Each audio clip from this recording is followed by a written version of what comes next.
तो पिछले 4 चैप्टर में हमने परचेज की एंट्री करना सीख लिया, जिसमें हमने purchase exempt, purchase GST, purchase IGST और परचेज इंटर स्टेट एग्जाम, इन 4 तरह की परचेज की एंट्री करना सीखा था। तो परचेज की एंट्री तो हमने कर ली है, लेकिन अब जो हमने परचेज की एंट्री की है उसको हम कहाँ पर देख सकते हैं, उसकी रिपोर्ट कैसे चेक कर सकते हैं। तो इसी बेसिस पर हमारा चैप्टर 21 है how to check purchase report in Tally ERP9। Purchase की रिपोर्ट को 6 तरीके से चेक किया जा सकता है, जिसमें से पहला तरीका है मंथ वाइज परचेज रिपोर्ट, यानी आपने किस महीने में कितने रुपए की परचेज की। दूसरा है डे वाइज परचेज रिपोर्ट, यानी आपने पर्टिकुलर केवल एक तारीख को या एक दिन में कितने रुपए की परचेज की। तीसरा है पीरियड वाइज परचेज रिपोर्ट, यानी आपने एक तारीख से दूसरी तारीख, फॉर एग्जांपल 1 तारीख से लेकर के 10 तारीख के बीच में कितने रुपए की परचेज की। और इसके बाद में है चौथा पार्टी वाइज परचेज रिपोर्ट, यानी आपने केवल एक पार्टी से कितने रुपए की परचेज की। पांचवा है आइटम वाइज परचेज रिपोर्ट, यानी आपने केवल एक आइटम कितने रुपए का परचेज किया। और छठा है purchase laser wise purchase report. तो जो भी हमने चारों तरह की एंट्री की थी उसमें से परचेज जीएसटी कितनी थी, आईजीएसटी कितनी थी, एग्जेम्प्ट कितनी थी और इंटर स्टेट एग्जेम्प्ट कितनी थी। तो ये 6 तरीके हैं, 6 तरीके से आप परचेज की रिपोर्ट टैली ERP9 में चेक कर सकते हैं। तो शुरू करते हैं पहले तरीके से। पहला तरीका है हमारा month wise purchase report. Tally में किसी भी तरह की रिपोर्ट्स देखने के लिए आप ये ऑप्शन देख सकते हो, यहाँ पे लिखा हुआ है रिपोर्ट्स। इसके अंदर जितने भी ऑप्शन हैं वहां पर आप किसी भी तरह की रिपोर्ट्स चेक कर सकते हैं। लेकिन फिलहाल हमारा जो टॉपिक है उसी टॉपिक की रिपोर्ट हम चेक करेंगे, और आगे आगे जैसे पढ़ेंगे आगे आगे और दूसरी रिपोर्ट भी चेक करना सीखेंगे। तो पहले मंथ वाइज रिपोर्ट कैसे चेक करेंगे वो मैं आपको बता देता हूं। इसके लिए आपको जाना है डिस्प्ले में। आप डिस्प्ले पे आकर के एंटर प्रेस कर सकते हो, या इसका शॉर्टकट है डी। कीबोर्ड में आप डी दबा करके भी डिस्प्ले ऑप्शन को ओपन कर सकते हो। तो मैं यहाँ पे डी दबाऊंगा। उसके बाद में यहाँ पे थर्ड ऑप्शन अकाउंट्स बुक्स, इसका शॉर्टकट है कीबोर्ड में ए। आप देख सकते हैं यहाँ पे ए थोड़ा रेड होया हुआ है, तो कीबोर्ड में मैं ए प्रेस करूंगा तो अकाउंट्स बुक ऑप्शन ओपन हो जाएगा। अब अगला आपको यहाँ पे दिखेगा परचेज रजिस्टर, जिसका शॉर्टकट है पी।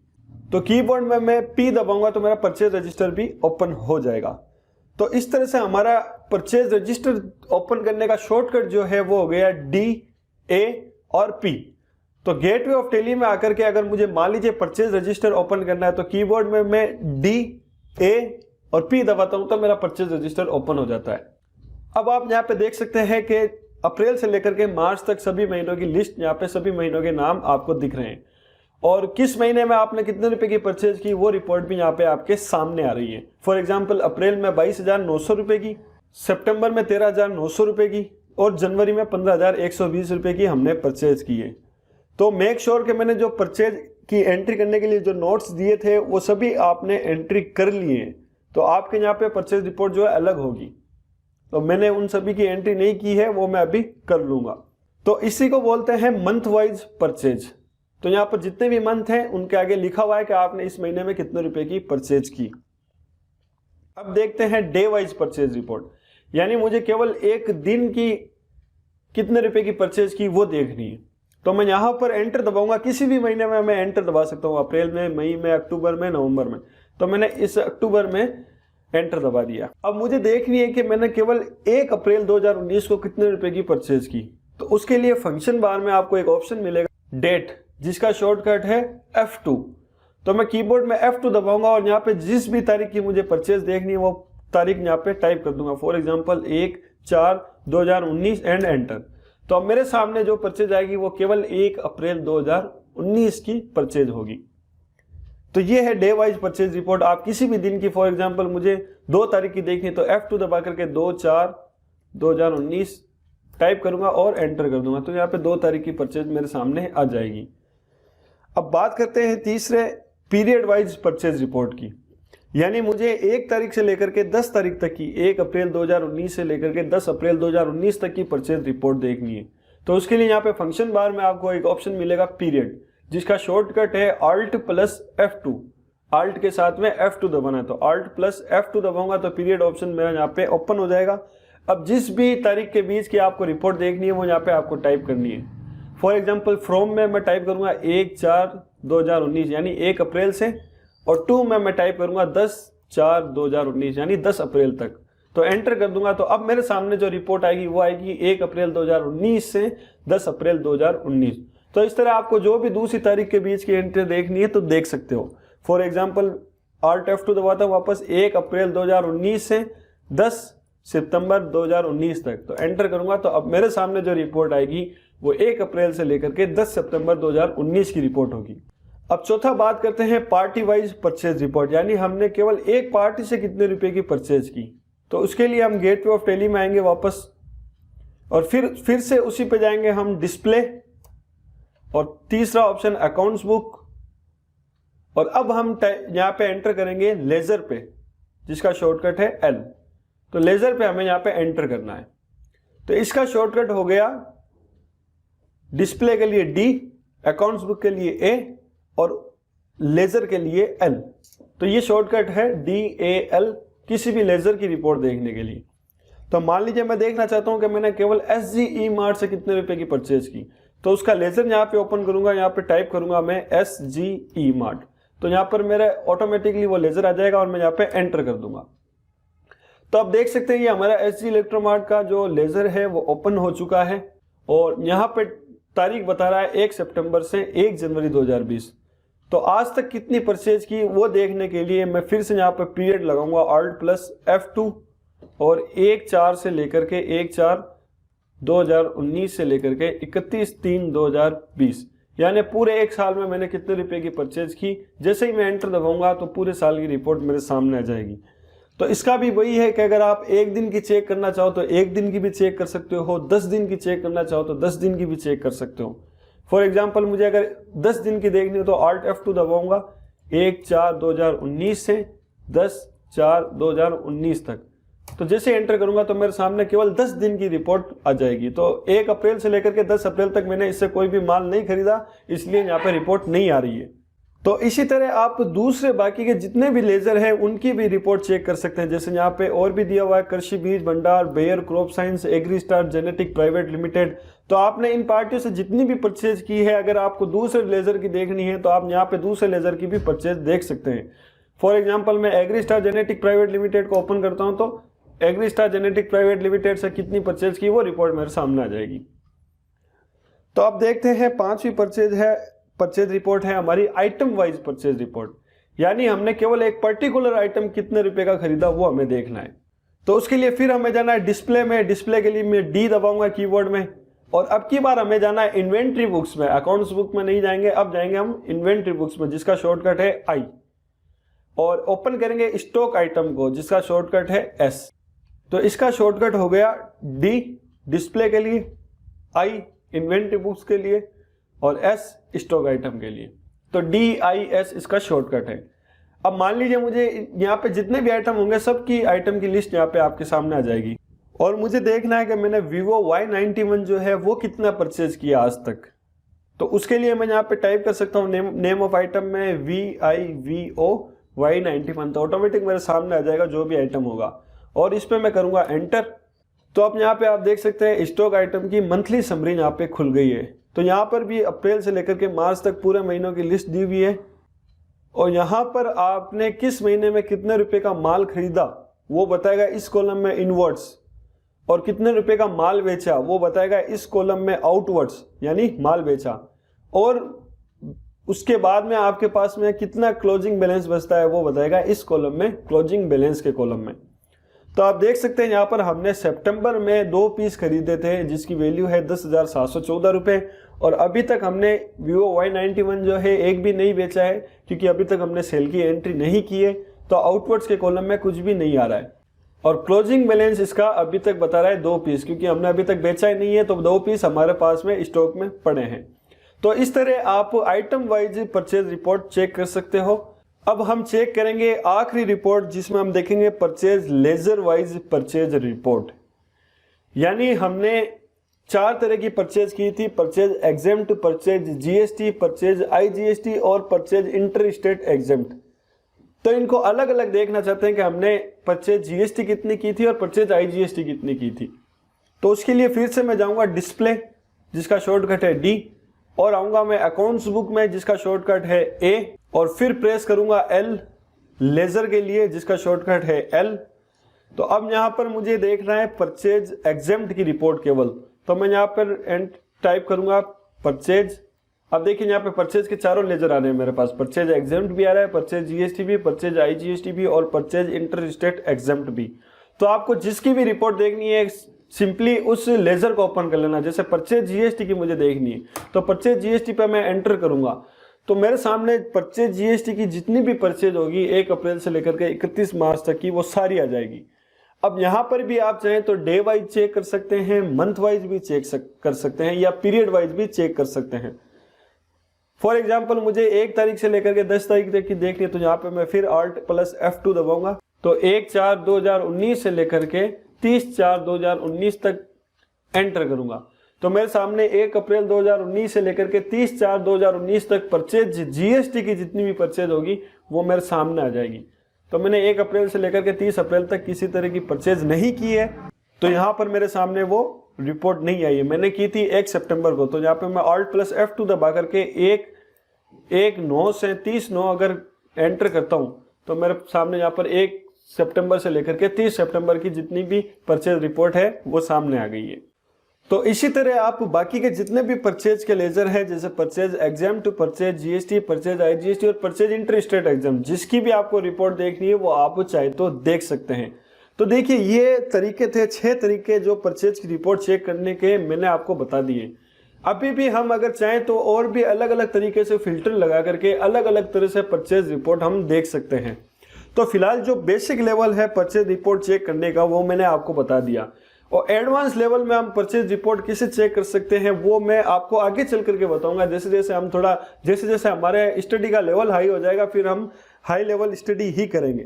तो अभी आपको जितना समझ में आए उतना ही समझना बेहतर है।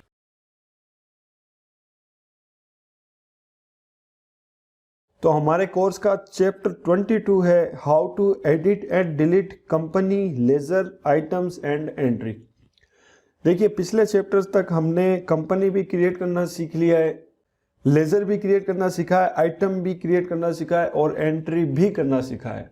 अब सवाल ये है कि बाई चांस अगर हमसे कंपनी क्रिएट करते वक्त कुछ गलती हो गई है या लेजर क्रिएट करते वक्त या आइटम क्रिएट करते वक्त या कोई भी एंट्री करते वक्त किसी तरह की कोई गलती हो गई है, कुछ हमने गलत इन्फॉर्मेशन डाल दी है तो उसको कैसे सुधार सकते हैं। तो इस वीडियो में आज हम यही सीखने वाले हैं। तो बिना किसी भी कंपनी लेजर आइटम या एंट्री को एडिट या डिलीट करने के 2 तरीके हैं। पहले तरीके को बोलते हैं प्राइमरी तरीका और दूसरे तरीके को बोलते हैं सेकेंडरी या अल्टरनेट तरीका। तो सबसे पहले हम कंपनी को एडिट और डिलीट करना सीखेंगे। उसके लिए जिस भी कंपनी को आपको एडिट या डिलीट करना है उस कंपनी को ओपन कर लेना है। उससे पहले मैं आपको ये बता देता हूँ कि अगर मान लीजिए इस कंपनी को मुझे बंद करना हो और दूसरी कंपनी क्रिएट करनी हो या दूसरी कंपनी ओपन करनी हो तो वो कैसे कर सकते हैं। इसके लिए फंक्शन बार में आप यहाँ पे देखेंगे एक ऑप्शन है जहाँ पे लिखा हुआ है शट कंपनी। शट का मतलब होता है बंद करना और इसका शॉर्टकट है Alt+F1। तो कीबोर्ड में मैं जैसे ही Alt+F1 दबाऊंगा ये जो कंपनी अभी मेरी खुली हुई है XYZ सैमसंग शोरूम ये बंद हो जाएगी। तो कीबोर्ड में मैं Alt+F1 दबाता हूँ तो आप देख सकते हैं जो कंपनी खुली हुई थी वो कंपनी बंद हो गई है। अब यहाँ पर हमारे पास ऑप्शन आ रहा है सेलेक्ट कंपनी, यानी आप अगर मान लीजिए कोई दूसरी कंपनी को ओपन करना चाहते हैं तो सेलेक्ट कंपनी पर एंटर कर सकते हैं या अगर कोई दूसरी कंपनी क्रिएट करना चाहते हैं तो क्रिएट कंपनी पर एंटर कर सकते हैं। तो इस तरह आप टैली में 1 नहीं 2 नहीं 3 नहीं जितनी आपकी मर्जी है उतनी कंपनी आप क्रिएट कर सकते हैं। तो फिलहाल मैं उसी कंपनी को वापस ओपन करूंगा तो उसके लिए मैं सेलेक्ट कंपनी पर एंटर करूंगा। तो ओपन करने से पहले एक बात और बताना चाहता हूं, ये आप देख रहे हैं XYZ सैमसंग शोरूम है। इस कंपनी को एक नंबर मिले हुए हैं जो नंबर है 10,000। इसी तरह जब दूसरी कंपनी बनाएंगे उस कंपनी के नंबर होंगे 10,001, इसी तरह 10,002, 3, 4, 5, 6, 7 इस तरह आगे से आगे चलता रहता है। तो ये नंबर आपको याद रखना है। जैसे इस कंपनी का जो नंबर है वो 10,000 नंबर है और ये क्या काम आता है वो मैं आपको आगे बताऊंगा। तो इस कंपनी को ओपन कर लेता हूं। अब मुझे इस कंपनी को एडिट करना है और या डिलीट करना है तो कैसे करूंगा उसके लिए आप फंक्शन बार में आप यहाँ पे देख सकते हो एक ऑप्शन है कंपनी इन्फो। इसका शॉर्टकट है Alt+F3। तो कीबोर्ड में मैं जैसे ही Alt+F3 दबाऊंगा तो कुछ इस तरह की विंडो ओपन होगी। अब यहाँ पर आपको एक ऑप्शन मिलेगा अल्टर जिसका शॉर्टकट है A, या तो यहाँ पे आकर के एंटर कर सकता हूँ या कीबोर्ड में मैं A प्रेस करूंगा। तो A प्रेस करता हूँ, यहाँ पर अल्टर का ऑप्शन ओपन हो जाएगा। अब आपसे ये पूछेगा कौन सी कंपनी आप एडिट करना चाहते हैं, तो मैं XYZ सैमसंग शोरूम को एडिट करना चाहता हूं, तो इस पर मैं एंटर कर दूंगा। अब आप देख सकते हैं वो विंडो ओपन हुई जहां पर हमने ये कंपनी सबसे पहले बनाई थी। तो यहां पर मान लीजिए मैंने इस कंपनी का एड्रेस नहीं डाला था या पिन कोड नंबर गलत डाल दिए थे, मोबाइल नंबर, ईमेल एड्रेस या कंपनी का नाम कुछ भी गलत डाला हो, वो आप इसको एडिट कर सकते हैं। जैसे मान लीजिए अगर आपको कंपनी का नाम सही करना है तो आप यहाँ पे कर सकते हो XYZ सैमसंग शोरूम, जो भी आपको करना है वो आप यहाँ पे एडिट कर सकते हो। इसका एड्रेस आप वापस डाल सकते हो, नियर गांधी चौक, जोधपुर। पिन कोड नंबर आप चाहें तो पिन कोड नंबर भी डाल सकते हैं यहाँ पे, और इसी तरह phone number, mobile number, email address, website, जो भी आपने कुछ भी गलत किया है वापस आप इम्प्रूव कर सकते हो यहाँ पे। तो सारी इंफॉर्मेशन सही करने के बाद में आपको आखिर तक एंटर दबाना है, और जब आप लास्ट में आओगे तब आपसे पूछेगा सेव यस और नो। जैसे ही आप एंटर कर दोगे आपकी कंपनी जो आपको जो एडिट करनी थी वो पूरा इंप्रूवमेंट इसमें हो जाएगा। तो ये तो है, इस तरह से कंपनी को एडिट कर सकते हैं। आप कंपनी को डिलीट कैसे कर सकते हैं? डिलीट करने के लिए यही इसी विंडो पर आपको Alt+D दबाना है। डिलीट करने का शॉर्टकट है Alt+D। तो जैसे ही मैं Alt+D दबाऊंगा, यहाँ पर आपसे ये पूछेगा डिलीट यस और नो। जैसे ही आप एंटर करोगे तो एक बार फिर से आपसे कंफर्मेशन पूछेगा कि आप श्योर हो कि इस कंपनी को डिलीट करना चाहते हो। तो जैसे ही एंटर कर दोगे आपकी ये कंपनी डिलीट हो जाएगी। आपने जितना भी काम किया था वो सारा का सारा काम इस कंपनी के साथ में डिलीट हो जाएगा। तो ये तो है कंपनी डिलीट करने का प्राइमरी तरीका। अब बताता हूँ मैं आपको सेकेंडरी तरीका। कंपनी को सेकेंडरी तरीके से डिलीट करने के लिए आपको उस फोल्डर को ओपन करना है जहां पर आपका टैली इंस्टॉल है। तो हमारा टैली इंस्टॉल है D फोल्डर में और tally.erp9 फोल्डर में, यहाँ पर हमारा टैली इंस्टॉल है। तो इसको मैं ओपन कर लेता हूँ। अब यहाँ पर आपको एक फोल्डर मिलेगा डाटा फोल्डर, यानी आपकी कंपनी का डाटा जिसमें सेव है वो फोल्डर आपको यहाँ पे मिलेगा, जैसे यहाँ पे डाटा फोल्डर। तो इसको मैं ओपन कर लेता हूँ। अब देखिए यहाँ पर है ये 10,000 फोल्डर। मैंने आपको बोला था, मैं आपको बताऊंगा कि ये जो नंबर है 10,000, 10,000, 1, 2, 3, ये कहाँ पे काम आते हैं। तो ये जो 10,000 है यही मेरी कंपनी है XYZ सैमसंग शोरूम। तो अगर इस 10,000 फोल्डर को मैं डिलीट करना चाहूँ तो जैसे ही मैं कीबोर्ड में डिलीट प्रेस करूंगा तो मेरी जो 10,000 नंबर वाली जो कंपनी है यानी XYZ सैमसंग शोरूम वो डिलीट हो जाएगी। तो ये है कंपनी डिलीट करने का सेकेंडरी तरीका। अब हम लेजर को एडिट और डिलीट करने का प्राइमरी और सेकेंडरी तरीका देखते हैं। तो सबसे पहले प्राइमरी तरीका देखते हैं। तो उसके लिए आपको गेटवे ऑफ टैली पर एक ऑप्शन मिलेगा मास्टर्स। इसके अंडर में जो सबसे पहला ऑप्शन है अकाउंट्स इन्फो, इस पर आपको करना है एंटर। और फिर यहाँ पर 3 ऑप्शन है ग्रुप, लेजर और वाउचर। तो अभी तक हमने लेजर क्रिएट करना सीखा है, ग्रुप और वाउचर क्रिएट करना नहीं सीखा है। तो अब आपको यहाँ पर लेजर पर आकर के एंटर करना है। अब आपको मिलेगा देखिए 2 ऑप्शन मिलेगा, एक है सिंगल लेजर और एक है मल्टीपल लेजर। और इन दोनों के नीचे 3 ऑप्शन है, एक है क्रिएट, एक है डिस्प्ले और एक है अल्टर। क्रिएट का मतलब नया लेजर क्रिएट करना, डिस्प्ले का मतलब जो लेजर क्रिएट किया हुआ है उसको देखना, और अल्टर का मतलब जो लेजर क्रिएट किया हुआ उसको या तो एडिट करना या डिलीट करना। तो आप यहां से भी कोई लेजर क्रिएट कर सकते हैं। ये है लेजर क्रिएट करने का प्राइमरी तरीका, और मैंने जो आपको एंट्री में बताया था वो था सेकेंडरी तरीका।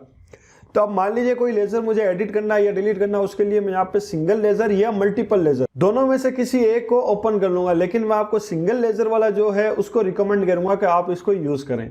तो सिंगल लेजर में जो अल्टर का ऑप्शन है उस पर आकर के एंटर करूंगा। अब यहाँ पर मैंने जितने भी लेजर बनाए हैं उन सब की लिस्ट आ जाएगी। आज तक मैंने जितने भी लेजर क्रिएट किए हैं, जैसे हमने Agristar genetic private limited, Bayer crop science, CGST, IGST, कृषि बीज भंडार, प्लाई किंग कंपनी, इन सब के लेजर हमने क्रिएट किए थे। तो वो सब यहाँ पर मेरे सामने आ गए हैं।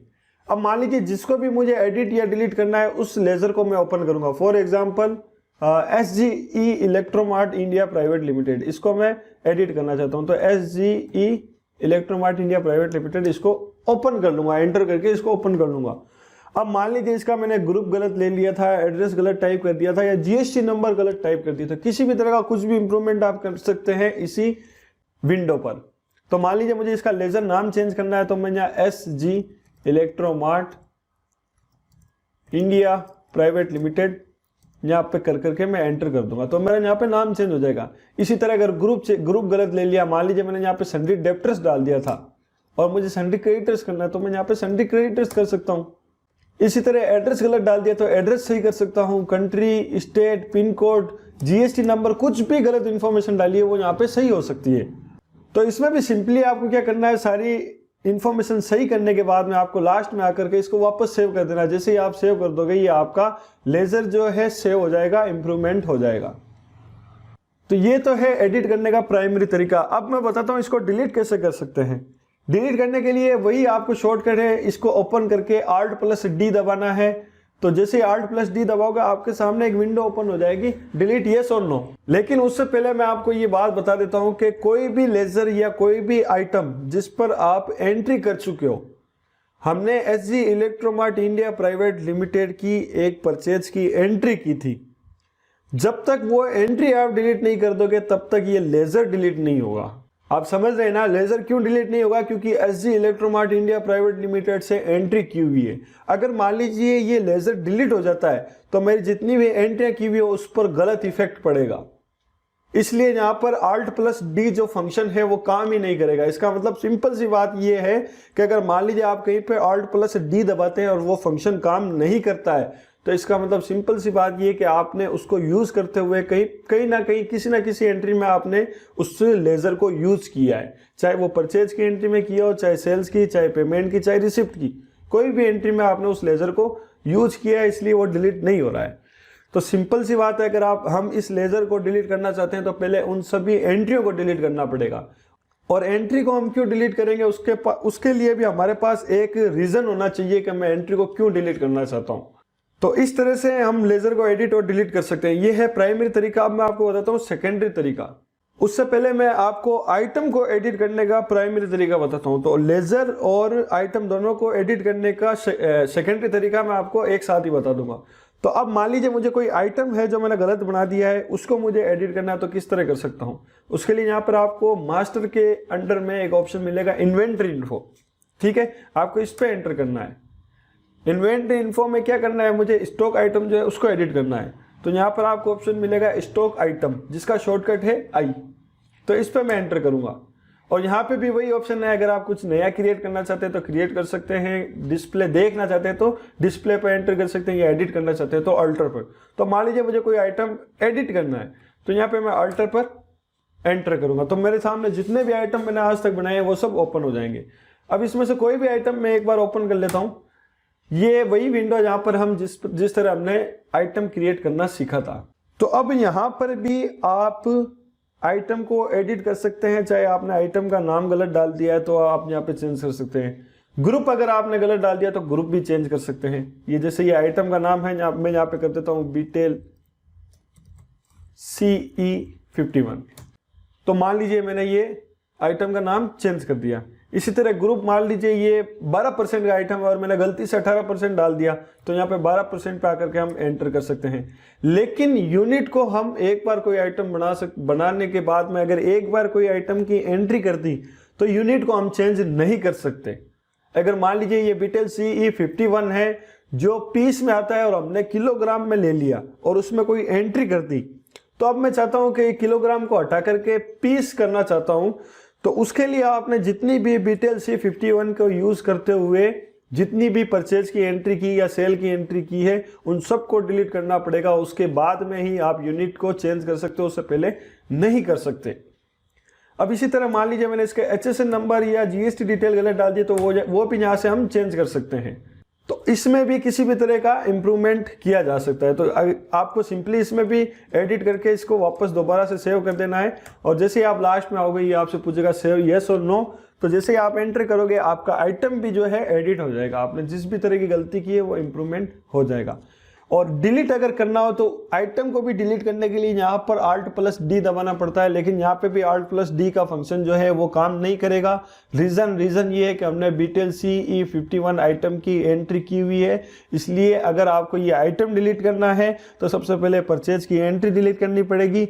और परचेज की एंट्री डिलीट करने के लिए आपके पास में एक रीजन होना चाहिए कि आप परचेज की एंट्री क्यों डिलीट करना चाहते हैं।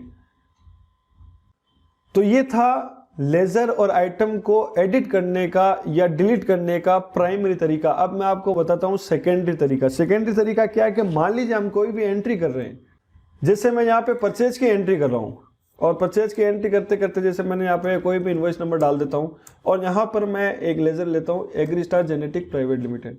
तो यहाँ पर मुझे पता चलता है कि एग्रीस्टार जेनेटिक प्राइवेट लिमिटेड की मान लीजिए स्पेलिंग गलत है और मुझे इसको एडिट करना है।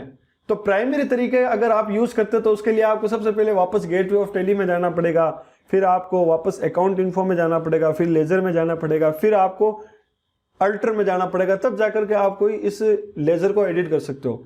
लेकिन क्यों ना एक ऐसा शॉर्टकट हो कि मैं इस लेजर को यहाँ के यहीं एडिट कर दूं। तो उसके लिए आपको क्या करना है, वापस बैक जाना है, इस लेजर के ऊपर आना है और इस पर आकर के आपको कंट्रोल प्लस एंटर दबाना है, कंट्रोल प्लस एंटर। जैसे आप कंट्रोल प्लस एंटर दबाओगे तो ये लेजर जो है जहां पे हम लेजर क्रिएट करते हैं वो विंडो ओपन हो जाएगी और आप यहाँ पे देख सकते हो लिखा हुआ लेजर अल्ट्रेशन सेकेंडरी। तो ये है सेकेंडरी तरीका। अब यहाँ पर आपको जो भी चेंजेस करने हैं आप कर सकते हो, चाहे वो एड्रेस में करने हैं, चाहे जीएसटी नंबर में करने हैं, किसी भी तरीके से आपको चेंजेस करने हैं तो आप यहाँ से कर सकते हो। और डिलीट भी करना हो तो आप यहीं पे Alt प्लस डी दबा सकते हो। तो Alt प्लस डी दबाओगे तो डिलीट भी हो जाएगा, लेकिन ये डिलीट नहीं होगा। क्यों? क्योंकि परचेज की एंट्री हमने इस लेजर को यूज करते हुए पहले से की हुई है। तो मैं इसको वापस बैक ले लेता हूँ और एंटर करता हूँ। इसी तरह मान लीजिए ये परचेज एग्जेम्प्टेड है, इसको भी मुझे एडिट करना है तो इसको भी मैं पीछे आऊंगा, यहाँ पर इस पे आकर के फिर यहाँ कंट्रोल प्लस एंटर दबाऊंगा तो इसको भी आप देख सकते हैं यहाँ पे एडिट कर सकते हैं। तो इसकी भी लेजर अल्ट्रेशन की सेकेंडरी विंडो यहाँ पे ओपन हो गई है। तो आप चाहें तो इस लेजर का नाम चेंज कर सकते हैं, ग्रुप चेंज कर सकते हैं, या कुछ दूसरी भी डिटेल अगर आप चेंज करना चाहें तो कर सकते हैं। तो मैं वापस बैक आ जाऊंगा, अब मैं एंटर दबाऊंगा। मान लीजिए किसी आइटम को मैं सेलेक्ट करता हूं और मुझे यहाँ पे पता चलता है कि बीटेल C51 है जो इसकी मैंने स्पेलिंग गलत कर दी है या गलत ग्रुप में डाला हुआ है। किसी भी तरह का कोई भी अल्ट्रेशन करना है तो इसमें भी यही करना है, आपको इस आइटम पे आना है पहले और फिर यहाँ पे कंट्रोल प्लस एंटर दबाना है। तो आप देख सकते हैं यहाँ पर स्टॉक आइटम अल्ट्रेशन की सेकेंडरी विंडो यहाँ पे ओपन हो जाएगी। तो यहाँ पर आप ग्रुप भी चेंज कर सकते हैं, HSN नंबर वगैरह या टैक्स डिटेल भी आपको चेंज करनी है तो वो भी कर सकते हैं। और डिलीट करना हो तो डिलीट करने के लिए Alt प्लस डी दबा सकते हैं, आपका आइटम जो है वो डिलीट हो जाएगा। तो ये है लेजर और आइटम को एडिट या डिलीट करने का सेकेंडरी तरीका। उम्मीद करता हूं कि आपको समझ में आया होगा। तो अब देखते हैं हम किसी भी एंट्री को किस तरह से एडिट या डिलीट किया जा सकता है। मान लीजिए मैंने कोई एंट्री की थी, 500 रुपए की कोई एंट्री की थी जो गलती से 1000 रुपए की हो गई है। 500 रुपए की करनी थी, 1000 की हो गई है। तो उसको कैसे चेंज कर सकते हैं? तो उसके लिए मान लीजिए अगर आपको परचेज की एंट्री चेंज करनी है तो परचेज रजिस्टर ओपन करना पड़ेगा, सेल्स की एंट्री करनी है तो सेल्स रजिस्टर ओपन करना पड़ेगा। तो अभी तक हमने परचेज की एंट्री की है तो परचेज रजिस्टर ओपन करते हैं। उसके लिए डिस्प्ले, अकाउंट्स बुक और परचेज रजिस्टर, जिसका शॉर्टकट है DAP। मैंने डायरेक्ट यहाँ पर DAP शॉर्टकट यूज किया है। अब मान लीजिए मुझे उस परचेज की एंट्री को खोलना है। मान लीजिए ये परचेज की एंट्री है प्लाई किंग कंपनी, ठीक है, 1 जनवरी को मैंने परचेज की थी। इसकी मैंने कहीं पर रेट गलत डाल दी है तो आप रेट चेंज कर सकते हैं, या क्वांटिटी गलत डाल दी है तो क्वांटिटी चेंज कर सकते हैं। जैसे मान लीजिए मैं यहाँ पर आता हूँ, एंटर करता हूँ। मान लीजिए यहाँ पे 40 क्वांटिटी नहीं थी, 50 थी, तो मैं यहाँ पे आकर के 50 करके एंटर कर दूंगा तो मेरी क्वांटिटी 50 हो गई। प्राइस मान लीजिए इसकी 142.85 नहीं थी, 150.65 थी, तो मैं यहाँ पर 150.65 करके एंटर कर दूंगा। तो इसी तरह PVC जॉइंटर्स जो है उसकी भी आप क्वांटिटी चेंज कर सकते हो और प्राइस भी चेंज कर सकते हो। और इसको वापस आखिर तक एंटर आपको प्रेस करना है और लास्ट में आकर के ये आपसे पूछेगा सेव यस और नो। जैसे ही आप एंटर कर दोगे आपकी जो एंट्री जो आपसे गलत हुई थी वो सही हो जाएगी। तो ये तो है एंट्री को एडिट करने का तरीका। और अगर मान लीजिए इसको डिलीट करना हो तो डिलीट करने के लिए यहाँ पे Alt प्लस डी दबाऊंगा तो ये मुझसे पूछेगा डिलीट यस और नो। जैसे ही मैं एंटर दबाऊंगा तो मेरी ये जो एंट्री है वो एंट्री डिलीट हो जाएगी। तो दोस्तों ये था किसी भी कंपनी को, लेजर को और आइटम को या एंट्री को एडिट और डिलीट करने का तरीका।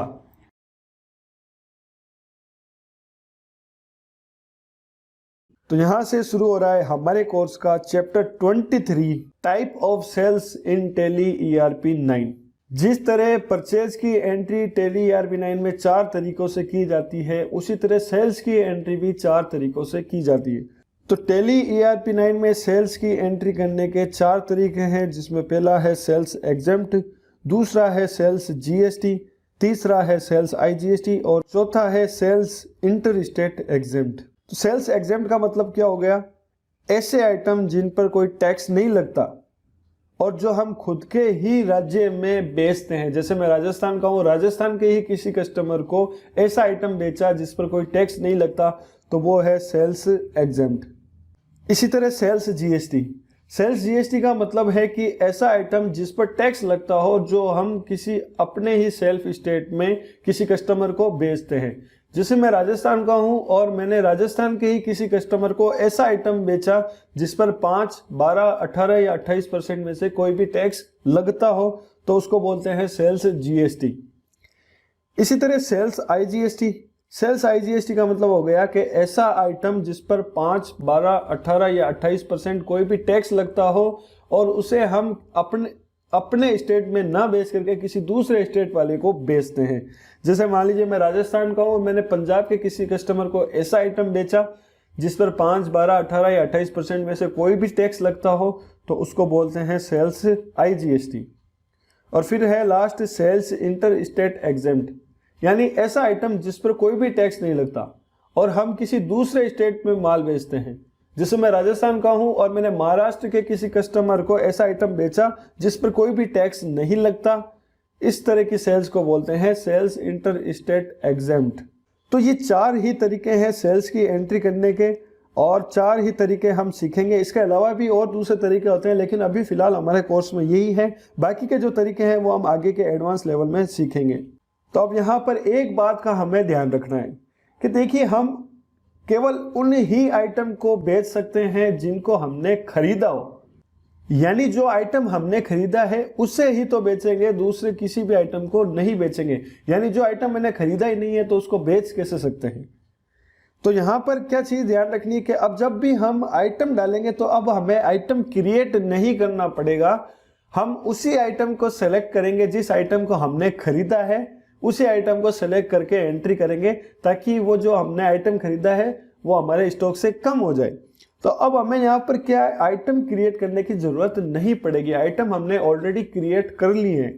तो पहली बात तो ये। और दूसरी बात देखिए, या तो हम अगर माल बेचेंगे तो या तो वो होगा कैश यानी नगद, या फिर हम बेचेंगे उसको उधार। यानी मान लीजिए कोई कस्टमर ऐसा हमारे मिलने वाला आ गया, उसने मान लीजिए उधार रख लिया, यानी वो बोलता है 5 दिन बाद में मैं इसके पैसे दूंगा या 10 दिन बाद में दूंगा, या आधे पैसे दे देता है आधे बाद में देगा, या मान लीजिए आधा पैसा कैश देता है और आधा बैंक से देता है। तो ये इस तरह की कुछ एंट्रीज हैं जो एंट्री भी हमें इसी दौरान सीखेंगे कि अलग अलग तरह की जो सेल है, मान लीजिए कैश है तो उसकी एंट्री कैसे होगी, उधार है तो उसकी एंट्री कैसे होगी, आधी कैश है और आधी उधार है तो उसकी एंट्री कैसे होगी। तो ये सब हम आगे के 4 चैप्टर में सीखने वाले हैं, जिसमें जो भी तरीके हैं सेल्स की एंट्री करने के वो सब मैं आपको बताऊंगा।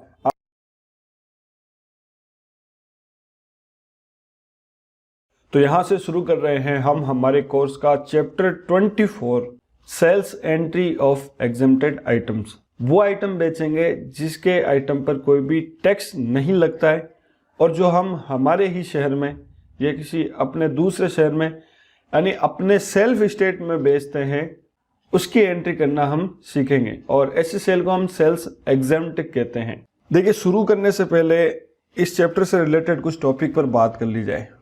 देखिए, सबसे पहले मैं आपको बता देता हूं कि सेल्स की एंट्री हम किस आधार पर करेंगे। जिस तरह परचेज की एंट्री हमने सीखा था कि परचेज की एंट्री परचेज का बिल को देख देख करके परचेज की एंट्री की जाती है, तो अब सेल्स की एंट्री हमें करनी है। तो सेल्स की एंट्री किस आधार पर करेंगे, पहले हमें ये जानना जरूरी है। तो देखिए, दो ही आधार है। सबसे पहले मान लीजिए अगर आप कहीं पे भी फुल टाइम अकाउंटिंग का काम कर रहे हो, सुबह 9 बजे से लेकर के शाम को 6-7 बजे तक अकाउंटिंग का काम कर रहे हो, उस केस में जो सेल के बिल है वो आपको खुद को बनाने पड़ते हैं। फॉर एग्जांपल, मान लीजिए कोई कस्टमर आया, उसने कोई प्रोडक्ट खरीदा, वो प्रोडक्ट खरीद के आपके पास आएगा, मतलब काउंटर में जहाँ पे भी बिल बनते हैं वहाँ पे आएगा। तो बिल बनाने के लिए सिंपल सी आपको इन्फॉर्मेशन आपको चाहिए कि जैसे कस्टमर का नाम, कस्टमर का एड्रेस, कस्टमर का मोबाइल नंबर, कस्टमर ने क्या प्रोडक्ट खरीदा है वो, और जो प्रोडक्ट खरीदा है उसकी रेट यानी प्राइस क्या लगाई है। तो इतनी सिंपल सी इन्फॉर्मेशन डालने के बाद में आप सेल का इनवॉइस बना सकते हो। पहला तरीका रहेगा ये। दूसरा तरीका, अगर मान लीजिए आप कहीं पे पार्ट टाइम अकाउंटिंग करते हैं। पार्ट टाइम अकाउंटिंग का मतलब हो गया दिन में एक बार जाते हैं, या हफ्ते में एक बार, या 10 दिन में एक बार, या महीने में एक बार, इसको बोलते हैं पार्ट टाइम अकाउंटिंग। अगर आप कहीं पे पार्ट टाइम अकाउंटिंग करते हैं तो आपकी गैर उपस्थिति में बिल तो वहाँ पे बनेंगे, क्योंकि कस्टमर आएगा तो कस्टमर को बिल की ज़रूरत रहेगी। तो इस केस में बिल जो बनेंगे वो बनेंगे बिल बुक में। अब बिल बुक में सीरियल नंबर लिखा हुआ है, जैसे बिल नंबर 1, 2, 3, 4 वगैरह, ऐसे सीरियल वाइज बिल बुक चलती है और उसमें भी वो सारी इन्फॉर्मेशन रहेगी जो आपको चाहिए, जैसे कस्टमर का नाम, कस्टमर का एड्रेस, कस्टमर का मोबाइल नंबर, जो उसने माल खरीदा उसकी डिटेल और कितने में खरीदा है वो प्राइस भी बिल बुक में लिखी हुई होती है। तो पार्ट टाइम अकाउंटिंग के केस में आप बिल बुक को दे करके एंट्री करोगे। तो ये दो तरीके हैं, दो ही आधार हैं जिसके आधार पे सेल की एंट्री की जाती है। अब बात करते हैं बिजनेस टाइप की। देखिए बिजनेस जो होता है वो दो तरह का बिजनेस होता है, एक होता है रिटेल बिजनेस और एक होता है होलसेल बिजनेस। रिटेल बिजनेस और होलसेल बिजनेस मेरे हिसाब से आपको समझ में आता होगा। रिटेल बिजनेस कहते हैं उसको जहाँ पे मैक्सिमम 70% 70 से 80% जो है कस्टमर जो ग्राहक होते हैं, आम ग्राहकों के लिए जो दुकानें होती हैं उसको रिटेल बिजनेस या रिटेल शॉप कहा जाता है। और होलसेल बिजनेस दुकानदारों के लिए जो दुकान होती है, बड़ा शोरूम होता है, उसको होलसेल बिजनेस या होलसेल शॉप या होलसेल शोरूम कहा जाता है। तो आपको समझ में आ रहा है कि रिटेल बिजनेस में ऐसे लोग आएंगे जो आम ग्राहक हैं और होलसेल बिजनेस में ऐसे लोग आएंगे जो खुद दुकानदार हैं, यानी जो खुद किसी ना किसी तरह की फर्म लेकर के बैठे हैं। तो इन दोनों बिजनेस में थोड़ा सा फर्क है। रिटेल बिजनेस में 70 से 80% जो बिक्री होती है वो पूरी की पूरी नगद में बिक्री होती है और होलसेल बिजनेस के केस में 70 से 80% उधार ही चलती है। तो अब यहाँ पर जो सेल की एंट्री होगी वो भी दो तरीके से होगी, एक नगद यानी नगद बिक्री और एक दूसरी उधार बिक्री। देखिए जो भी हम बिक्री करेंगे वो या तो करेंगे नगद या करेंगे उधार। हालांकि और भी तरीका हो सकता है, जैसे मान लीजिए कोई कस्टमर आया, उसने आधे रुपए नगद दे दिए और आधे उधार रख लिए, या आधे बैंक से ट्रांसफर कर दिए, या पूरे पैसे बैंक से ट्रांसफर कर दिए, IMPS कर दिया, पेटीएम कर दिए, फोन पे कर दिया, कुछ भी। अब तो बहुत सारे ऑप्शन है पेमेंट करने के, पहले तो इतना ऑप्शन नहीं थे, या तो बंदा कैश पेमेंट देता था या फिर चेक द्वारा पेमेंट करता था। तो देखिए जितने भी तरीके हैं पेमेंट करने के या पेमेंट रिसीव करने के, उन सब को अपन 1 बाय 1 आने वाले अगले जितने भी चैप्टर हैं उन सब में सीखेंगे।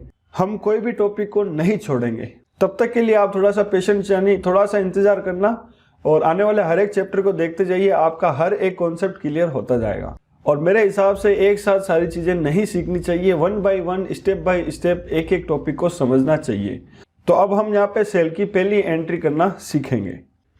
तो सबसे पहले आपको कंपनी को ओपन कर लेना है जिसमें भी आपको एंट्री करनी है।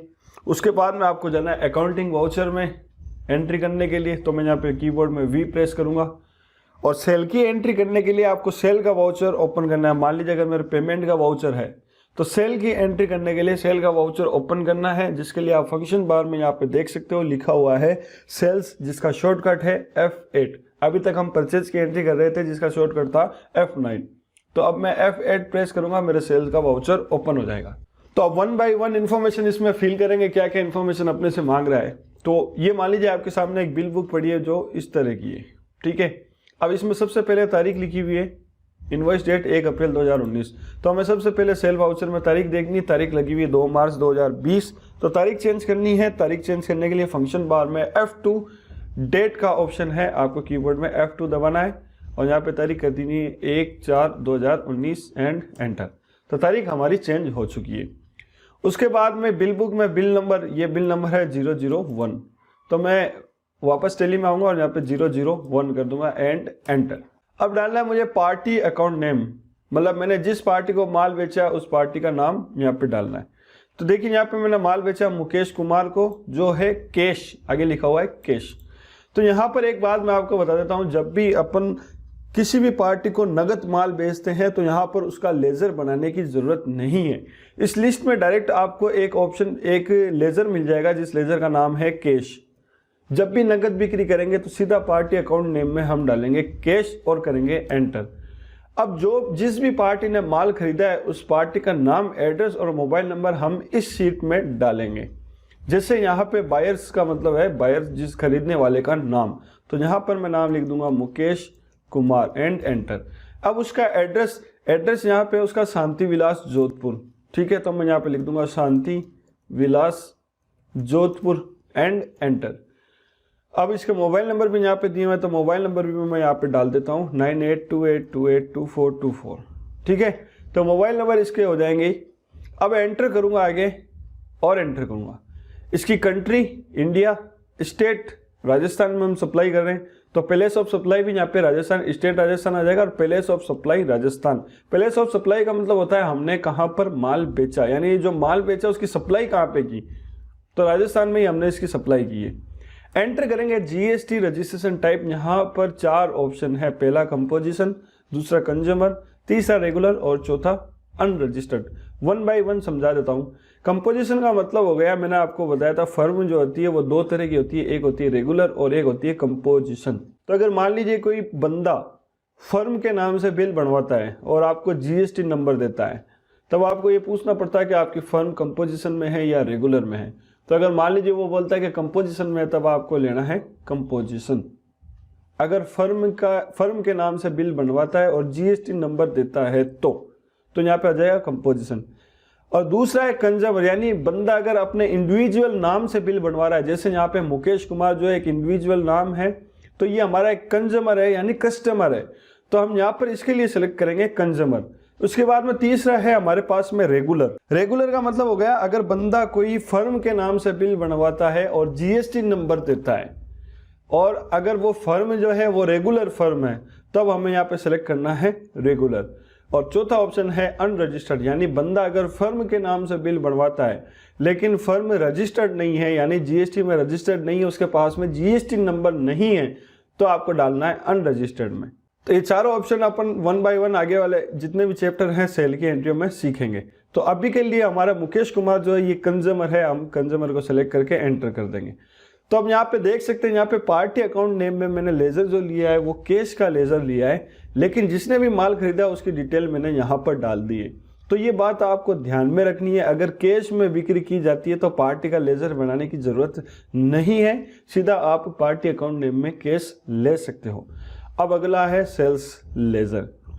अब जिस तरह हमने परचेज के लेजर बनाए थे, purchase exempt, purchase GST, purchase IGST और परचेज इंटर स्टेट एग्जेम्प्ट, उसी तरह सेल्स के लेजर भी हमें यहाँ पे बनाने पड़ेंगे। तो ये जो हमारी सेल्स है वो सेल्स एग्जेम्प्ट है, ये जो हम आइटम बेच रहे हैं इसके आइटम पर कोई भी टैक्स नहीं लगता, प्लस ये जो हमने माल बेचा है वो अपने सेल्फ स्टेट में ही बेचा है, तो इस तरह की सेल को बोलते हैं सेल्स एग्जेम्प्ट। तो यहाँ पर उसका लेजर बनाना पड़ेगा, यहाँ पर मैं दबाऊंगा Alt+C और लेजर बनाऊंगा सेल्स एग्जेम्प्टेड। एंटर करूंगा, एलियास में कुछ भी नहीं डालूंगा और एंटर। अब इसका मुझे ग्रुप डालना है, तो देखिए इस बात को नोट कर लेना अच्छे से, बड़ी बात नहीं है। जितने भी सेल्स के लेजर हैं, जैसे sales exempt, sales GST, sales IGST और सेल्स इंटर स्टेट एग्जेम्प्ट, ये 4 लेजर अपन आगे बनाएंगे और जितने भी सेल्स के लेजर हैं उनका ग्रुप जो आएगा वो आएगा सेल्स अकाउंट। तो यहाँ पे ग्रुप में मुझे सेलेक्ट करना है सेल्स अकाउंट एंड एंटर। तो बाकी के किसी भी जो ऑप्शन है उसमें एज इट इज रखना है, केवल आपको यहाँ पे टाइप ऑफ सप्लाई में आना है और यहाँ पर आपको गुड्स कर देना है। देखिए जो हम बेच रहे हैं वो एक सर्विस नहीं है, वो माल है, ठीक है। अगर सर्विस होती तो हम सर्विस सेलेक्ट करते, लेकिन यहाँ पर हम गुड्स लेंगे और एंटर कर देंगे, एंटर। जैसे ही एंटर करेंगे हमारा सेल्स एग्जेम्प्टेड का लेजर भी यहाँ पर बन जाएगा। तो पार्टी का नाम हमने डाल दिया, सेल्स का लेजर बना दिया। अब बारी है आइटम की, इस पार्टी ने, इस कस्टमर ने क्या आइटम खरीदा, तो यहाँ पे लिखा हुआ जीरा सीड 555 1 kg। तो अब देखिए यहाँ पर आपको दोबारा आइटम बनाने की जरूरत नहीं है, ये आइटम हम उसी वक्त बना चुके हैं जब हमने ये माल खरीदा था। तो अब आपको क्या करना है, यहाँ पे नेम ऑफ आइटम में सीधा यहाँ पर इसका नाम टाइप करना है, जीरा सीड 555 1 kg। अब देखिए टेली का यहाँ पर एक फीचर्स ये भी है कि अगर मान लीजिए आप ये टाइप करते हैं जीरा सीड 555 1 kg, तो यहाँ पे मैं टाइप करता हूँ जीरा सीड 555 1 kg, यहाँ पर लिस्ट में निकल करके सामने आ जाएगा। अब अगर मान लीजिए आप सीधा 555 भी टाइप करते हैं तो 555 नाम से जितने भी आइटम होंगे वो आपके सामने आ जाएंगे। या अगर आप सीड भी टाइप करते हो तो सीड नाम से जितने भी आइटम होंगे वो सब आपके सामने आ जाएंगे। तो ये एक फीचर्स है कि आप आइटम का कोई भी बीच का, लास्ट का, मीडियम का या पहले का कोई भी नाम टाइप कर सकते हो, आपके सामने लिस्ट में वो आइटम, सभी आइटम आ जाएंगे। जो भी आपने टाइप किया उससे अगर रिलेटेड कोई भी आइटम है तो सामने आ जाएगा। लेकिन डेमो वर्जन में ये फीचर्स काम करता है या नहीं करता वो मुझे नहीं पता, आप एक बार ट्राई करके देख लेना अगर आपके पास में डेमो वर्जन है। और जो परचेज वर्जन है उसमें ये फीचर्स ऑब्वियसली काम करता है। तो यहाँ पर सिंपली मैं जीरा सीड 555 को टाइप करके सेलेक्ट कर लूँगा लिस्ट में से।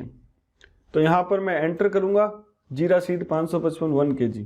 लेकिन यहाँ पर आपको एक चीज़ ध्यान रखनी है, यहाँ पे आपको मिस स्पेलिंग नहीं करनी है। जैसे मान लीजिए मैंने जीरा की जो स्पेलिंग डाली थी वो JEERA डाली थी, और अगर मैं JIRA टाइप करने की कोशिश करूँगा तो आप देख सकते हैं यहाँ पर एरर बता देगा, स्पेलिंग एरर, यानी आपका इस स्पेलिंग से कोई भी आइटम बना हुआ नहीं है। तो ये चीज़ भी आपको ध्यान में रखनी है, जो भी स्पेलिंग आपने डाली थी वही स्पेलिंग आपको लेनी है। तो यहाँ पर मैं जीरा सीड 555 1 kg यहाँ से सेलेक्ट करके एंटर कर दूंगा। अब इसकी क्वांटिटी डालनी है मुझे, क्वांटिटी है इसकी 5 kg। देखिए अब यहाँ पे HSN कोड भी है और GST रेट भी है। इस बार हमने इसमें कुछ भी, ये जो ऑप्शन है इसकी ज़रूरत नहीं पड़ रही। क्यों नहीं पड़ रही? क्योंकि जब हमने ये आइटम बनाया था तब हमने HSN कोड भी डाल दी थी और इसकी GST टैक्स रेट भी डाल दी थी। तो अब हमें यहाँ पर इसकी ज़रूरत नहीं है। तो हम सीधा क्वांटिटी में आएंगे 5 kgs, तो यहाँ पर मैं 5 करके एंटर कर दूंगा। अब 1 kg की रेट डालनी है, यहाँ पर है 250 रुपये, तो एंटर करूँगा 250 रुपये और एंटर, तो टोटल हो गया मेरे 1250 रुपये। अब मैं करूँगा एंटर। अब अगर मान लीजिए इस कस्टमर को और भी आइटम बेचा है तो आप यहाँ पर लिस्ट में और भी आइटम ऐड कर सकते हैं। जैसे मैंने यहाँ पे तारा मीरा TMT ऑयल भी इसको बेचा है, तो मैं यहाँ पे तारा, तो इतना टाइप करूँगा तो मेरे स्टॉक आइटम की लिस्ट में ये आइटम जो है मेरे सामने आ जाएगा। तो यहाँ पर इसको एंटर करके सेलेक्ट कर लूँगा। अब देखना मैंने कितना लीटर बेचा है, यहाँ पे बेचा मैंने 2 लीटर, तो यहाँ पे दो डाल करके एंटर कर दूंगा। फिर 1 लीटर की रेट 520 रुपये, तो यहाँ पे मैं 520 एंड एंटर। तो टोटल मेरे बिल की वैल्यू हो गई 2290, और यहाँ पे मैं देख लेता हूँ कि यहाँ पे भी 2290 रुपये है। तो यहाँ पे मेरा वेरीफाई हो गया कि बिल जो है 2290 रुपये का। ये वैल्यू जो वेरीफाई करनी आपको ज़रूरी है, ना तो बिल कम का बनाना और ना ही ज़्यादा का बनाना। 1-2 रुपये का फ़र्क चल सकता है लेकिन ज़्यादा रुपये का फ़र्क नहीं चलेगा। तो बिल बुक में ये चीज़ आपको वेरीफाई करनी है कि जितने रुपये का बिल है उतने ही रुपये का आप टैली में बनाओ, ठीक है। तो यहाँ पर 2290 मैंने बढ़ा दिया। अब अगर मान लीजिए और कोई आइटम इसने लिया है तो मैं यहाँ पे ऐड कर सकता हूँ। अब इसने कोई भी आइटम नहीं लिया तो मैं सीधा एंटर दबाऊंगा, एंटर दबाऊंगा, एंटर दबाऊंगा और एंटर दबाऊंगा। लास्ट में आकर के एंटर दबाऊंगा तो मेरा बिल जो है सेव हो जाएगा।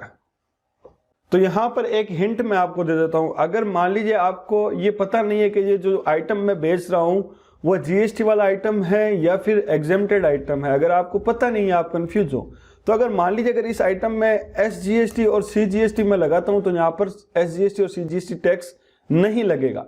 नहीं लग रहा है तो इसका मतलब ये है कि ये जो आइटम है वो नील रेटेड का आइटम है, यानी इसके आइटम पर कोई भी टैक्स नहीं लगता। तो ये टैली को ऑटोमेटिक पता है। टैली को कैसे पता है कि जब हमने आइटम बनाया था यहाँ पे जैसे जीरा सीड, और इसकी जब GST डिटेल हमने डाली थी तो यहाँ पर हमने टैक्सेबिलिटी जो है इसकी एग्जाम डाली थी और टैक्स रेट यहाँ पर 0 है, इसलिए कोई भी आइटम यहाँ पे कोई भी टैक्स यहाँ पे कैलकुलेट नहीं कर रहा है। तो इस तरह आपको पता चल जाएगा कि ये जो आइटम है इस पे कोई भी टैक्स नहीं लगता है। अगर आप GST लगाने की कोशिश भी करोगे तो GST नहीं लगेगा। तो यहाँ पे टैली जो है आपको थोड़ा बहुत जो है साथ दे देगा। तो इस एंट्री को मैं कर दूंगा सेव। तो ये मेरी एंट्री हो चुकी है, पहली एंट्री। अब ये तो थी नगद की एंट्री, अब हम एक एंट्री करेंगे उधार की एंट्री। तो उसके लिए यहाँ पे दूसरी एंट्री में आएंगे। सबसे पहले तारीख देखूंगा, तारीख है 2 अप्रैल 2019। तो यहाँ पे आऊँगा F2 दबाऊंगा और 2/4/2019 एंड एंटर। उसके बाद में बिल नंबर है यहाँ पे 002, तो यहाँ पे 002 एंड एंटर। तो अब देखिए यहाँ पे कस्टमर का नाम है जितेंद्र सेन। अगर ये कैश होता था मैंने यहाँ पे आगे लिख दिया जो भी कैश है उसके लिए यहाँ पे कैश लिखा हुआ, जैसे यहाँ पे भी लिख दिया मैंने कैश। तो यहाँ पर ये जो कस्टमर है ये हमसे उधार माल लेके गया है। अगर कैश होता तो आगे लिखा हुआ होता कैश। तो अब हमें यहाँ पे क्या करना पड़ेगा, अब हम यहाँ पे कैश नहीं ले सकते क्योंकि इसने कैश माल खरीदा ही नहीं है। तो यहाँ पर अब हमें लेजर बनाना पड़ेगा। लेजर बनाने के लिए यहाँ पे मैं Alt+C दबाऊंगा और पार्टी का नाम डाल दूंगा जितेंद्र सेन, ठीक है। एंटर करूंगा और एंटर करूंगा। अब इसका लेना है मुझे ग्रुप।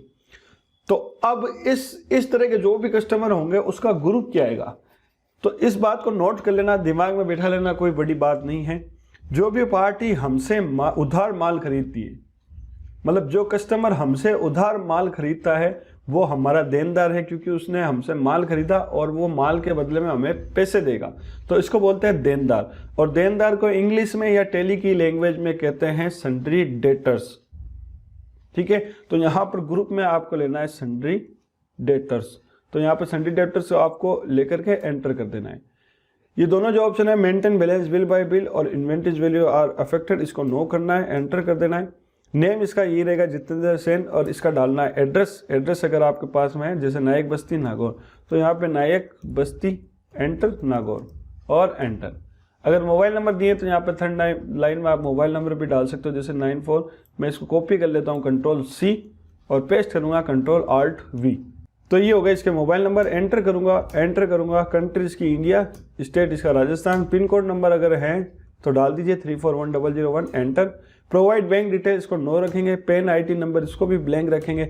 रजिस्ट्रेशन टाइप, अब देखिए ये भी हमारा एक कस्टमर है तो यहाँ पर हम कंज्यूमर को सेलेक्ट करके एंटर करेंगे। आपको ध्यान रखना है यहाँ पे अगर कस्टमर के नाम से बिल बन रहा है तो आपको कंज्यूमर लेना है, तो जितने भी यहाँ पर जितने भी बिल हैं वो सब कस्टमर के नाम से हैं तो आपको सभी में यहाँ पे कंज्यूमर लेना है और एंटर कर देना है।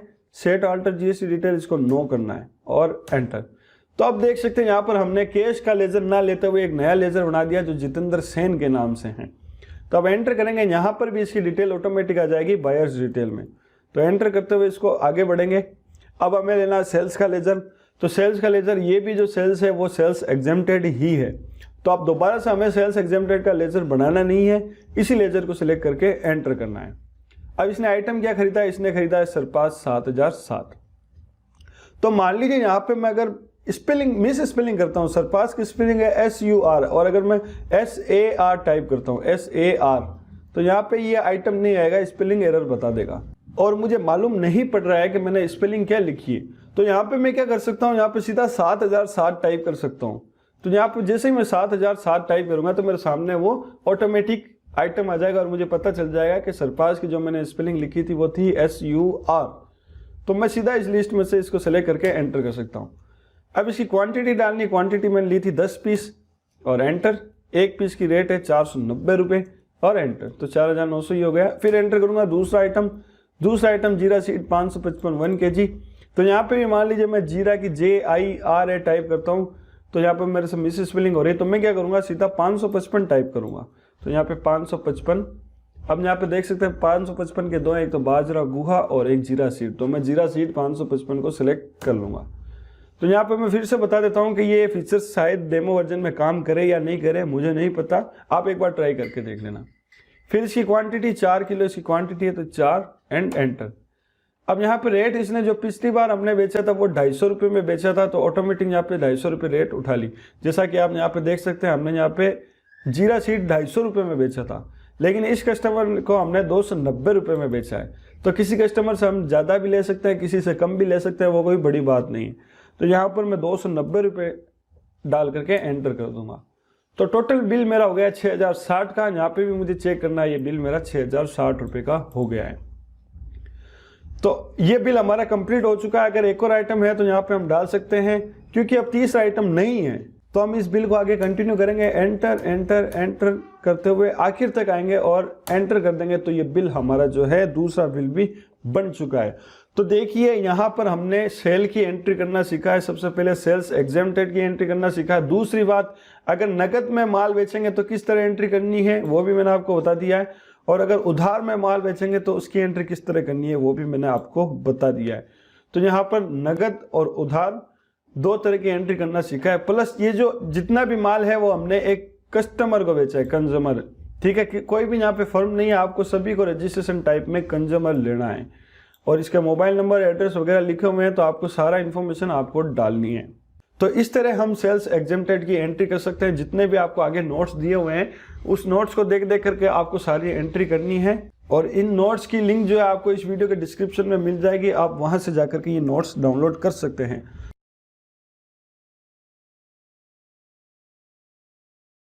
तो यहां से शुरू करते हैं हमारे कोर्स का chapter 25, sales entry of GST items.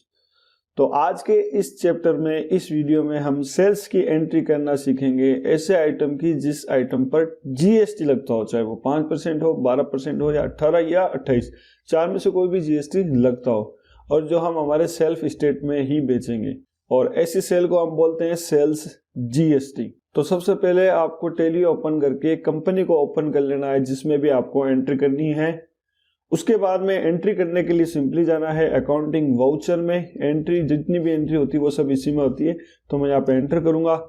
अब हमारा वाउचर जो ओपन है वो है पेमेंट का। एंट्री हमें करनी है सेल्स की, तो सेल्स की एंट्री करने के लिए सेल्स का वाउचर ओपन करना है, जिसके लिए शॉर्टकट है F8। तो यहाँ पर सेल्स का मेरा वाउचर ओपन हो गया है। तो अब हमें 1 बाय 1 एंट्री करनी है। तो सबसे पहले एंट्री करते वक्त क्या देखना है, यहाँ पे मैं नोट्स जो है उसको ओपन कर लेता हूँ। सबसे पहले तारीख यहाँ पे लगी हुई है 2 सितंबर 2019 और टैली में लगी हुई 2 मार्च 2020।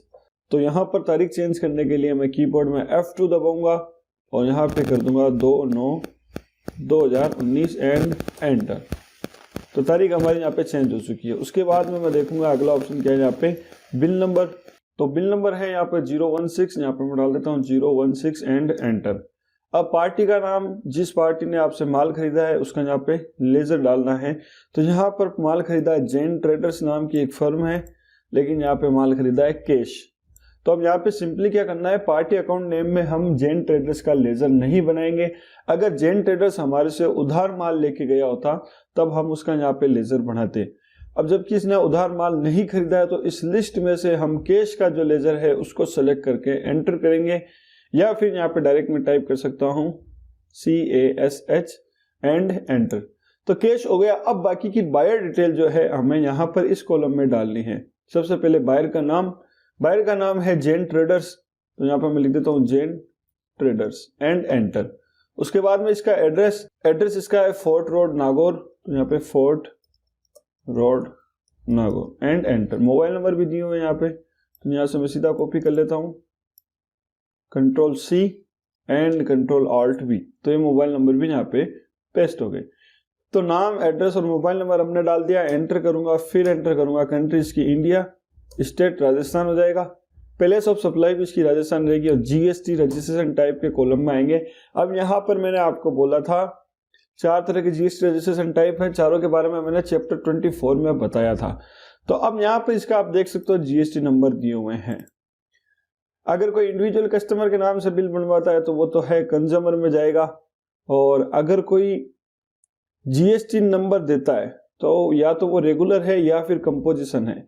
यानी GST नंबर की 2 फर्म होती है, एक होती है कंपोजिशन फर्म और एक होती है रेगुलर फर्म। तो मोस्ट ऑफ द केसेस में अगर आपसे कोई GST नंबर देकर के बिल बनवाता है तो इसका मतलब ये है कि वो इनपुट लेना चाहता है, और इनपुट वही ले सकता है जो रेगुलर फर्म में है। कंपोजिशन फर्म वाला इनपुट नहीं ले सकता। फिर भी अगर कोई GST नंबर दे तो उससे ये पूछ लेना चाहिए कि आपकी फर्म कंपोजिशन में है या रेगुलर में है। और अगर नहीं पूछते हैं या नहीं पता कि रेगुलर है या कंपोजिशन में है तो आप रेगुलर में डाल सकते हो। तो यहाँ पर इसने GST नंबर दिए हैं तो इसलिए हम इसको डालेंगे रेगुलर में। और अगर मान लीजिए यही फर्म के नाम से बिल होता है जैन ट्रेडर्स, लेकिन इसके GST नंबर नहीं होते तो हम इसको डालते अनरजिस्टर्ड में। तो यहाँ पर मैं रेगुलर में डाल करके एंटर करूंगा। अब यहाँ पर इसके GST नंबर डालने हैं। GST नंबर यहाँ से मैं इसको कॉपी कर लेता हूँ Ctrl+C और यहाँ पे Ctrl+Alt+V। तो यहाँ पर GST नंबर जो है मैंने डाल दिया। अब करूंगा एंटर। तो आप देख सकते हैं यहाँ पर मैंने कैश का लेजर डाल दिया, लेकिन जिसने भी माल खरीदा उसकी डिटेल यहाँ पर बायर्स डिटेल में डाल दी है, जिसमें एड्रेस, मोबाइल नंबर, पार्टी का नाम और GST नंबर सब कुछ आ रहा है। अब अगला सेल्स का लेजर। एक सेल्स का लेजर हमारे ऑलरेडी बना हुआ है जिसका नाम है सेल्स एग्जेम्प्टेड। सेल्स एग्जेम्प्टेड का मतलब हो गया ऐसा आइटम जिसपे कोई भी टैक्स नहीं लगता। तो यहाँ पर हमारा जो आइटम है उस पर 12% और 18% टैक्स लग रहा है, इसलिए ये सेल्स एग्जेम्प्टेड तो नहीं हो सकती। तो ये है हमारी सेल्स GST रीजन। जो आइटम हम बेच रहे हैं उस पर टैक्स लग रहा है, प्लस इसको अपन सेल्फ स्टेट में ही बेच रहे हैं, इसलिए इस सेल्स को कहते हैं सेल्स GST। तो यहाँ पर एक नया लेजर क्रिएट करेंगे सेल्स का। Alt+C में प्रेस करूंगा और यहाँ पे लेजर क्रिएट कर देता हूँ sales GST। Enter and enter. Group मैंने बोला था सेल्स का कोई भी अकाउंट हो, चाहे सेल्स एग्जेम्प्टेड हो, सेल्स GST, सेल्स IGST या सेल्स इंटर स्टेट एग्जेम्प्ट, उसको हम डालेंगे सेल्स अकाउंट में एंड एंटर। बाकी के किसी भी ऑप्शन में कुछ भी छेड़छाड़ नहीं करेंगे, सीधा टाइप ऑफ सप्लाई में आएंगे और यहाँ पर सर्विस की जगह गुड्स कर देंगे एंड एंटर एंटर। लास्ट में आकर को आपको एंटर प्रेस करना है, सेल्स का लेजर क्रिएट हो जाएगा। अब डालने हैं आइटम। इसने क्या आइटम खरीदा है, तो इसने खरीदा है यहाँ पे Vivo Y91। तो यहाँ पर अब इस आइटम का नाम आपको डालना है। एक सवाल मुझसे पूछा था कि अगर मान लीजिए कि जब हम कोई भी माल बेचते हैं अगर उसका नाम स्टॉक लिस्ट में नहीं हो तो क्या करना है।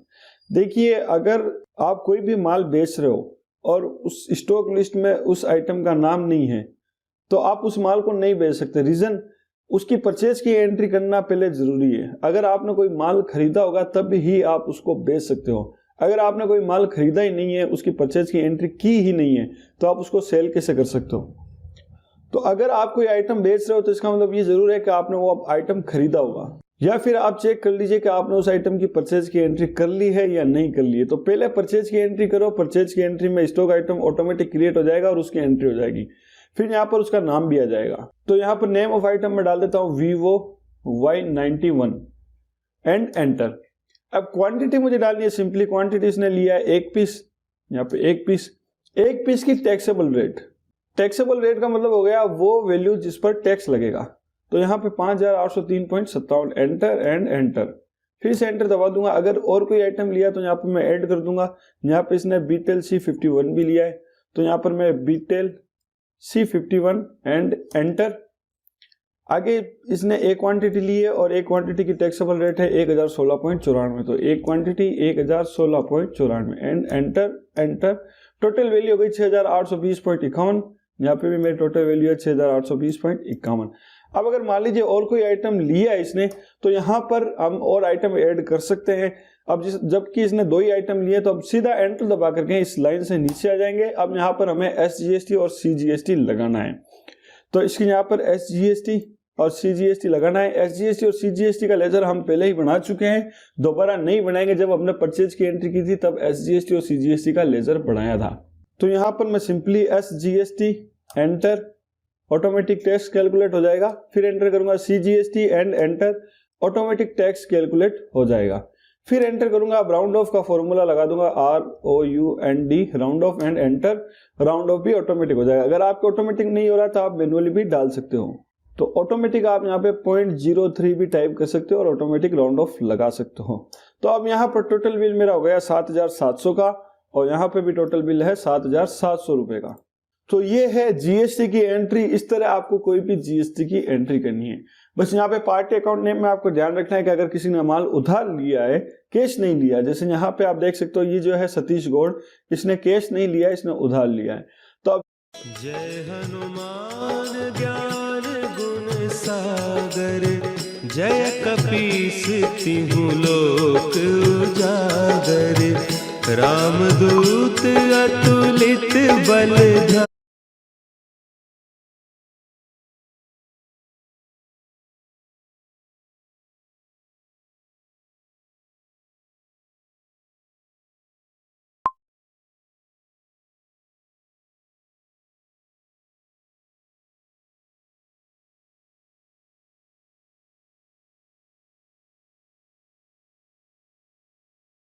तो अब यहाँ पर आपको इसका लेजर क्रिएट करना पड़ेगा पार्टी अकाउंट नेम में। और लेजर किस तरह क्रिएट करते हैं, इसका ग्रुप क्या आएगा, वो मैंने चैप्टर 24 में अच्छे से बताया है। उधारी की एंट्री किस तरह करेंगे वो मैंने अच्छे से बताया है। तो बहुत सिंपल है सेल्स GST की एंट्री करना। इसी तरह आपको जितने भी यहाँ पे नोट्स दिए हुए हैं सबकी सेल्स GST की एंट्री करनी है। अब बस आपको ध्यान रखना, अगर किसी का GST नंबर दिए हुए हैं तो उसको डालना रजिस्ट्रेशन टाइप रेगुलर, और अगर GST नंबर नहीं दिए हुए हैं तो इसका मतलब वो कस्टमर है। जैसा आप यहाँ पे देख सकते हो GST नंबर दिए हुए हैं तो ये हमारी फर्म जो होगी वो रेगुलर में आ जाएगी। तो इस नोट्स को डाउनलोड करने के लिए आपको वीडियो के डिस्क्रिप्शन में एक लिंक मिल जाएगी, वहां से आप डायरेक्ट ये नोट्स डाउनलोड कर सकते हो। तो ज़्यादा से ज़्यादा आपको प्रैक्टिस करनी है ताकि ये चैप्टर आपका अच्छे से क्लियर हो जाए। उसके बाद में हम चैप्टर 26 शुरू करेंगे।